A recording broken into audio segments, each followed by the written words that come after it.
Okay hello. तो आज की क्लास में हम लोग शुरू करने वाले हैं किसके साथ? वेलोसिटी के साथ। तो लास्ट क्लास में हम लोगों ने स्पीड, एवरेज स्पीड वगैरह वगैरह देख लिया। मतलब स्पीड तो तुम्हें पता है कि स्पीड क्या होती है, कितनी तेजी से कोई भी चीज चल रही है, ठीक है। बट अगर चलो आज बात कर लेते हैं कि वेलोसिटी का क्या होता है। तो सही बोला जाए तो वेलोसिटी में और स्पीड में ज्यादा फर्क नहीं है, बस एक छोटी चीज का फर्क है और उस छोटी सी चीज से बहुत फर्क आ जाता है। समझोगे मैं क्या बोल रहा हूँ वो अभी तुम्हें समझ में आएगा। अब यहाँ कुछ एग्जाम्पल है, जैसे मान लो सबसे पहले प्लेन। अब मैंने बोल दिया कि चलो प्लेन है वो इतनी स्पीड से मूव कर रहा है, इतनी स्पीड से मूव कर रहा है। बट क्या सिर्फ इतना बोलने से काम चल जाएगा? बिल्कुल भी नहीं। क्यों? अगर मेरे पास मान लो यहाँ इंडिया है, ठीक है, यहाँ अप्रोक्सीमेटली जापान है और यहाँ पे अप्रोक्सीमेटली कोई कंट्री, चलो यूएस उठा लो। अब कोई मान लो प्लेन क्या है, टेक ऑफ किया किसी प्लेन ने, ठीक है। अब उससे बोला जाए कि मूव करो इतनी स्पीड से, बट वो बोलेगा भाई मूव करूं मैं इतनी स्पीड से, पर किधर मूव करूं, किस डायरेक्शन में मूव करूं? तो उसको ये बात पता होना चाहिए ना कि मैं इंडिया से मुझे जापान जाना है तो मुझे इस डायरेक्शन में मूव करना पड़ेगा, अगर मुझे यूएस जाना है तो इस डायरेक्शन में मूव करना पड़ेगा। मतलब उसको जो भी पायलट होगा तो उसको ये बात की गारंटी होनी चाहिए कि अगर वो मूव कर रहा है, जितनी भी स्पीड से मूव करे, उसको ये बात भी पता होनी चाहिए कि उसे किस डायरेक्शन में मूव करना है, किस डायरेक्शन में। समझ में आ गई बात? एक तो ये वाली बात हो गई है कि नहीं। और एग्जाम्पल उठा लो किसी स्टोन का। अब स्टोन है, ठीक है, अब एक स्टोन है, तुमने एक उसको ना ऊपर फेंक दिया। वैसे थोड़ा अजीब लगेगा तुम्हें सुनने में तो, बट फिर भी मान लो तुमने उसे ऊपर फेंक दिया। अब वो नीचे आ रहा है, नीचे आ रहा है, तुम बोलो भाई पत्थर बड़ी जोर से आ रहा है ना, मतलब जोर से आ रहा है जा रहा है, मैं आ या जा से ही तुम्हें पता लग रहा है कि आ रहा है तो नीचे आ रहा होगा और जा रहा है तो ऊपर जा रहा होगा। बट सिर्फ अगर ऐसे बोल दूं कि भाई पत्थर हिल रहा है, पत्थर मूव कर रहा है बड़ी जोर से, भाई तुमसे बोला जाएगा ना कि पत्थर किधर मूव कर रहा है, ऊपर की तरफ मूव कर रहा है, नीचे की तरफ मूव कर रहा है, या पत्थर को तुमने ऐसे नदी में फेंका है तो करके वो जाता है ना वैसे मस्त, तो वो करते हुए जा रहा है। मतलब तुमने पत्थर अगर फेंका है तो वो किधर मूव कर रहा है, ऊपर, नीचे या सीधे, ऐसे किधर मूव कर रहा है। तो तुमने अगर किसी भी चीज को भी फेंका है तो तुम्हें यह भी पता होना चाहिए किस डायरेक्शन में फेंका है। एक बात ये भी पता होनी चाहिए। और एग्जांपल ले लो रॉकेट का, ठीक है।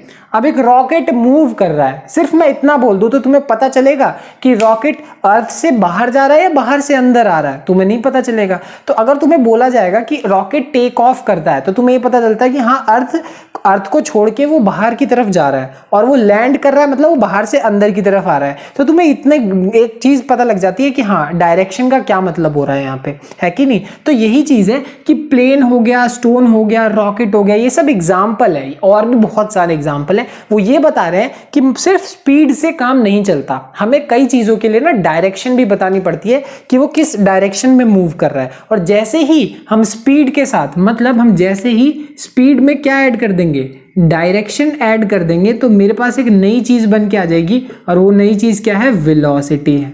क्या है? वेलोसिटी। समझ में आ गई बात? तो मतलब कुछ भी नया नहीं है, सिर्फ स्पीड में तुम्हें क्या ऐड करना है? डायरेक्शन ऐड करना है, तुम्हें वेलोसिटी मिल जाएगी। अब स्पीड क्या है ये बात मैं तुम्हें अच्छे से समझा सकूं, कितनी तेजी से घूम रहे हैं, उसमें डायरेक्शन ऐड कर दिया बस। तो यहां से हमारे पास वेलोसिटी का फॉर्मूला आता है, और वेलोसिटी की डेफिनेशन भी हमारे पास अपने आप ही आ जाएगी कि वेलोसिटी क्या होता है? डिस्प्लेसमेंट अपॉन टाइम, कि किसी भी बॉडी ने कितना डिस्प्लेसमेंट कवर किया है कितने टाइम में। स्पीड क्या होता था? कितना डिस्टेंस कवर किया गया है कितने समय में, वो स्पीड होता था। ये है वेलोसिटी। अब फर्क क्या है? फर्क बड़ा ही सिंपल सा है, ध्यान से देखो। एग्जांपल के तौर पे मेरे पास एक पॉइंट है, एक पॉइंट है मान लो x, और ये एक पॉइंट हमारे पास क्या है? y। अब एक पॉइंट x और y तक जाने के हमारे पास दो रास्ते हैं। पहला रास्ता तो ये है कि अब तुम क्या करो, सीधे सीधे चले जाओ। तो जो कि पर्सन बी, एक बी का नाम का इंसान है, उसने यही वाला रास्ता अपनाया और उसने कितना डिस्टेंस कवर किया? 10 मीटर डिस्टेंस कवर किया, ठीक। दूसरा आदमी है जिसने भांग पी और वो क्या करके घूम घूम के यहां से यहां पे चला गया, ठीक है। तो अब जो पहला इंसान है, पर्सन ए जो है, अब उसने क्या किया? वो यहां से घूमते घूमते यहां पे चला गया, और उसने कितना डिस्टेंस कवर किया? 50 मीटर का डिस्टेंस कवर किया। देखो शुरुआत इसने भी यहीं से करी और इसने भी, मतलब दोनों ने शुरुआत एक ही जगह से करी, खत्म एक जगह पे ही किया, बट एक ने अलग रास्ता चूज किया, एक ने अलग रास्ता चूज किया, ठीक है। तो अगर केस देखोगे ना, तो अगर तुम्हें यहां पे निकालना पड़ेगा स्पीड या वेलोसिटी निकालनी पड़ेगी। तो अगर यहां पे तुम बोलो कि अगर तुम्हें स्पीड निकालना है, तो स्पीड का मतलब होता था क्या? डिस्टेंस अपॉन में क्या होता है? टाइम होता है, ठीक है।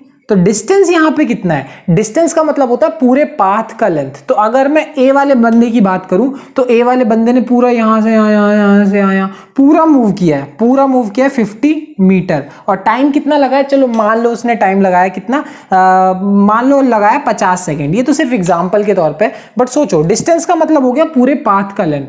बट जैसे ही मैं वेलोसिटी निकालूंगा, ठीक है, तो वेलोसिटी अगर निकालेंगे तो अब ऐसा समझ लो कि वेलोसिटी एक तरीके से सिर्फ होता है डिस्प्लेसमेंट। तो वेलोसिटी को इस पाथ से कोई मतलब है ही नहीं, उसको सिर्फ मतलब है शुरुआती पॉइंट से और एंड पॉइंट से, बस। क्यों? क्योंकि वेलोसिटी के फॉर्मूले में आता है डिस्प्लेसमेंट। और डिस्प्लेसमेंट के बारे में मैंने बहुत अच्छे से तुम्हें सिखाया था कि डिस्प्लेसमेंट क्या होता है, कि शॉर्टेस्ट पाथ, मतलब शुरुआत से एंड में जो सबसे छोटा पाथ होगा उसको हम क्या बोलेंगे, डिस्प्लेसमेंट बोलेंगे। तो फिर से अगर मान लो कि डिस्प्लेसमेंट यानी यहां से यहां तक जाने में मतलब डिस्टेंस कितना साफ पता लगा, 10 मीटर है, और टाइम लगा लो यार 20 सेकेंड 30 सेकेंड कुछ भी ऐसे निकाल सकते हो। तो यहां पे जो हमारा आंसर आएगा वो क्या आएगा, स्पीड आएगा, और यहां पे जो आंसर आएगा वो वेलोसिटी आएगा। यानी जब तुम डिस्टेंस की बात करते हो, पूरे पाथ की लेंथ की बात करते हो, तो उसको हम क्या बोलेंगे, स्पीड बोलेंगे।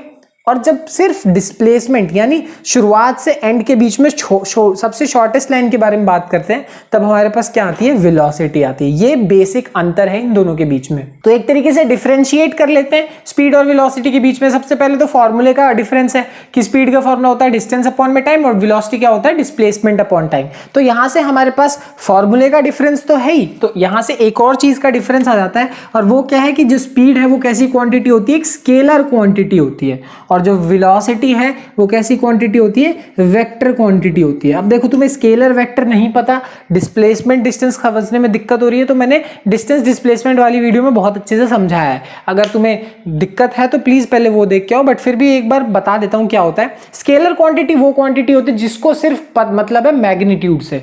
तुम 10 की स्पीड से जा रहे हो, 20 की स्पीड से जा रहे हो, 30 की स्पीड से जा रहे हो, ये सिर्फ क्या है, स्पीड है। बट तुम 10 की स्पीड से इस डायरेक्शन में जा रहे हो, 10 की स्पीड से उस डायरेक्शन में जा रहे हो, जब तुम स्पीड के साथ साथ डायरेक्शन भी बताते हो तो वो क्या हो जाता है, वेलोसिटी हो जाता है। तो वेलोसिटी क्या है, एक वेक्टर क्वांटिटी है, और स्पीड क्या है, एक स्केलर क्वांटिटी है। और सबसे बड़ा डिफरेंस ये है कि it can not be zero, मतलब इसकी वैल्यू हमेशा या तो सिर्फ जीरो होगी या तो पॉजिटिव होगी, हमेशा हमेशा।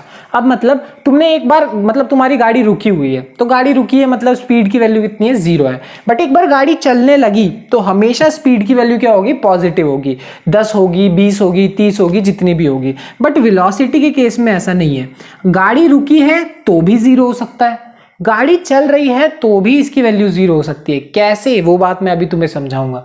बट गाड़ी रुकी है तो भी जीरो हो सकता है, चल रही है तो भी जीरो हो सकता है, ठीक है। और अगर मान लो क्या है, गाड़ी चल रही है तो पॉजिटिव भी हो सकता है, और गाड़ी चल रही है तो नेगेटिव भी हो सकता है।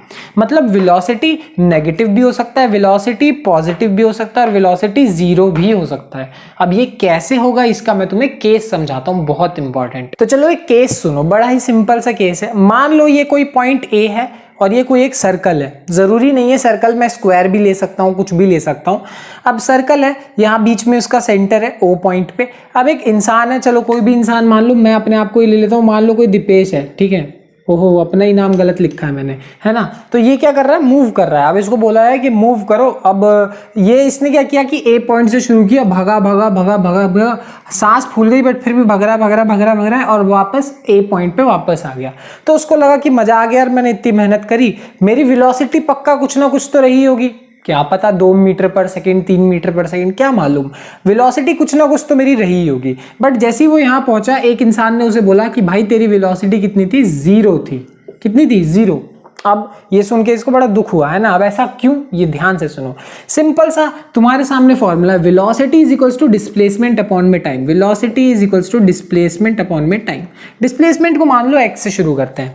अब यहां से यहां आने में मान लो समय लगा है कि 2 घंटे ठीक है, मान लो 2 घंटे लगे हैं, ठीक, 2 घंटे लगे। अब फिर भी एक बात बताओ, यहां से जब वो ए पॉइंट से शुरू किया और उसने जब ए पॉइंट पे वापस खत्म किया, तो डिस्प्लेसमेंट की वैल्यू कितनी है। अब जिन लोगों ने वो वाली वीडियो देखी है डिस्टेंस डिस्प्लेसमेंट वाली, उन लोग को समझ में आ गया होगा कि मैं किसकी बात कर रहा हूं। अब यहां से यहां पे जब वापस आया, बट फिर भी अगर किसी को नहीं पता तो मैं समझा देता हूं। ए पॉइंट से शुरू किया और घूम फिर के वापस अगर ए पॉइंट पे आ गया, ठीक है, तो ए से शुरू किया, ए पे वापस आ गया, तो ऐसे केस में ऐसे केस में हमारे पास जो डिस्प्लेसमेंट की वैल्यू होती है वो कितनी होती है, डिस्प्लेसमेंट होता है 0। अब ऐसा 0 क्यों होता है, अब 0/t आंसर फाइनली 0 आएगा, वेलोसिटी की वैल्यू 0 ही आएगी। अब ऐसा इसलिए हुआ क्योंकि हमने शुरू जहां से किया था खत्म भी वहीं पे किया, और तुम्हें पता है डिस्प्लेसमेंट का मतलब कैसे निकालते हैं कि जहां से तुम शुरू करोगे और जहां पे खत्म करोगे उनके बीच में शॉर्टेस्ट डिस्टेंस, तो शुरू यहां से किया खत्म यहां पे किया, तो ये है शॉर्टेस्ट डिस्टेंस ये। अब शुरू यहाँ किया खत्म यहाँ किया, ये है शॉर्टेस्ट डिस्टेंस, शुरू यहाँ किया खत्म यहाँ किया, ये है शॉर्टेस्ट डिस्टेंस।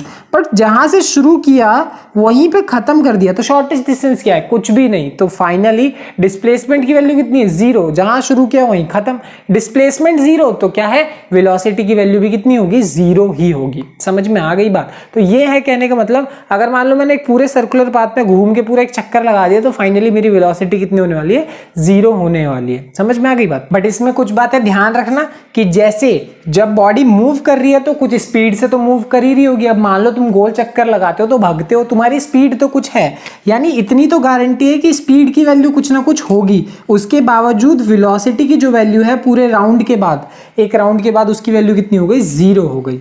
ठीक है, तो मैं पूरे एक राउंड के बाद वेलोसिटी को 0 बोल रहा हूं, और स्पीड तो रहेगी क्योंकि स्पीड, अब वेलोसिटी क्यों 0 हुई ये भी तुम्हें समझ में आ गया, स्पीड रहेगी ये भी।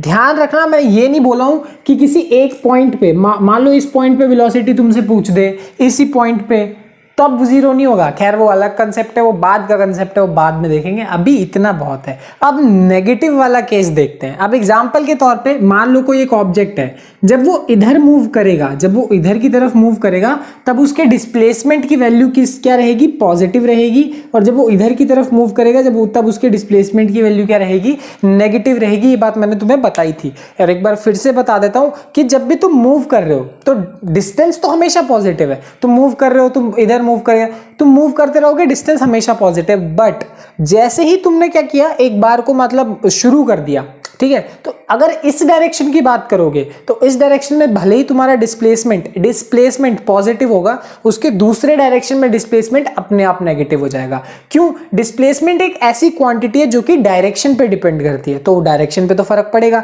यानी अगर तुम किसी एक डायरेक्शन को पॉजिटिव मानते हो तो अपने आप दूसरा डायरेक्शन क्या हो जाएगा, नेगेटिव हो जाएगा। तो यहां मैंने माना है कि इस डायरेक्शन में पॉजिटिव तो इस डायरेक्शन में नेगेटिव, तुम अपना चाहो तो मान सकते हो। बट यहां इतना ध्यान रखना कि अगर तुमने ये पॉजिटिव मान लिया तो ये अपने आप नेगेटिव होगा, तुम्हें बोलने की जरूरत नहीं है। अगर ये पॉजिटिव मान रहे हो तो ये अपने आप नेगेटिव होगा, बोलने की जरूरत नहीं है। अब किसी एक आदमी को बोला गया, मान लो एक आदमी है ए, अब उस आदमी को बोला गया कि मूव करो। अब मूव करना है तुम्हें 6 मीटर, ठीक है, उसको बोला गया कि 6 मीटर मूव करो, बट उसका आंधा दिमाग उसने क्या किया, उल्टे डायरेक्शन में मूव कर गया, -6 मीटर। देख रहे हो कि बोला गया था यहां मूव कर, तो यहां मूव करता तो प्लस में 6 होता, बट वो उल्टा मूव कर गया और वो क्या हो गया, -6। अब तुम लोग को पता, चलो मान लो 6 मीटर मूव करने में उसे 2 सेकंड लगे, मान लो, तो यहाँ पे वेलोसिटी का फॉर्मूला क्या आएगा, डिस्प्लेसमेंट अपॉन में टाइम। डिस्प्लेसमेंट की वैल्यू कितनी है, -6, और टाइम कितना लगा है, 2, तो आंसर कितना आएगा, -3 मीटर पर सेकंड। तो यहाँ पे तुम देख सकते हो वेलोसिटी की वैल्यू कितनी आ रही है, नेगेटिव आ रही है। और ये जो नेगेटिव वेलोसिटी है वो यही बता रही है कि जहां मूव करना चाहिए था उसके उल्टी डायरेक्शन में मूव किया गया है। तो अगर तुम उल्टा मूव करोगे तो वेलोसिटी नेगेटिव भी हो जाएगी। समझ में आ गई बात। तो ये कंसेप्ट है, स्पीड हमेशा पॉजिटिव है, बट वेलोसिटी 0 भी हो सकती है, नेगेटिव भी हो सकती है, और पॉजिटिव भी हो सकती है। समझ में आ गई बात। वही अगर इधर मूव कर देता तो पॉजिटिव भी हो जाता। ये कंसेप्ट है वेलोसिटी का, बहुत सिंपल सी चीज है, ठीक है, यहाँ पे कंफ्यूज होने की जरूरत नहीं है। खैर मिलते हैं अगली क्लास में, बाय बाय।